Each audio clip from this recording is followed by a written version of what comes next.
அதிகாரம் நிறையழிதல். குறள் 1253.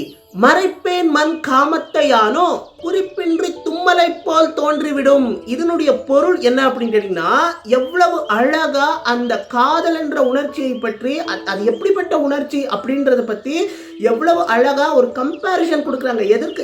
எந்த விஷயத்துக்கு கம்பேர் பண்றாங்க அப்படின்னா, அந்த தும்மல், நமக்கு வரக்கூடிய தும்மலுக்கு கம்பேர் பண்ணி நமக்கு புரிய வைக்கிறதுக்கு முயற்சி பண்ணியிருக்கிறாங்க. என்ன சொல்றாங்க அப்படின்னா, எப்படி தும்மலை நம்மளால கட்டுப்படுத்த முடியாதோ, அதாவது நம்ம கட்டுப்படுத்த நினைத்தாலும் நம்மளையும் மீறி வெளிப்படுமோ, அதே மாதிரி காதல் என்ற உணர்ச்சியையும் நாம கட்டுப்படுத்த நினைத்தாலும் நம்மளையும் மீறி தும்மல் போன்ற குறிப்பின்றி தோன்றிவிடும் அப்படின்னு சொல்றாங்க வள்ளுவர். இது இந்த குறளை நம்ம இரண்டு வகையில நம்ம அணுகலாம், புரிஞ்சுக்கலாம்.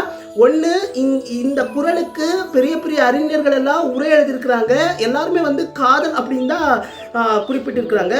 எனக்கு தெரிஞ்ச வரைக்கும் நான் அப்படிதான் நான் ரெஃபர் பண்ணதில் நிறைய பேர் காதல் அப்படின்னு தான் குறிப்பிட்டிருக்கிறாங்க. ஆனால் இந்த குறளில் குறள்லையே காமத்தை யானோ அப்படின்னு இருக்கிறதுனால நம்ம ரெண்டு வகையில எடுத்துக்கலாம். ஒன்று காதல் என்ற உணர்ச்சியையும் நம்மளையும் மீறி வெளிப்படும், நாம கட்டுப்படுத்த நினைத்தாலும் நம்மளையும் மீறி வெளிப்படும்.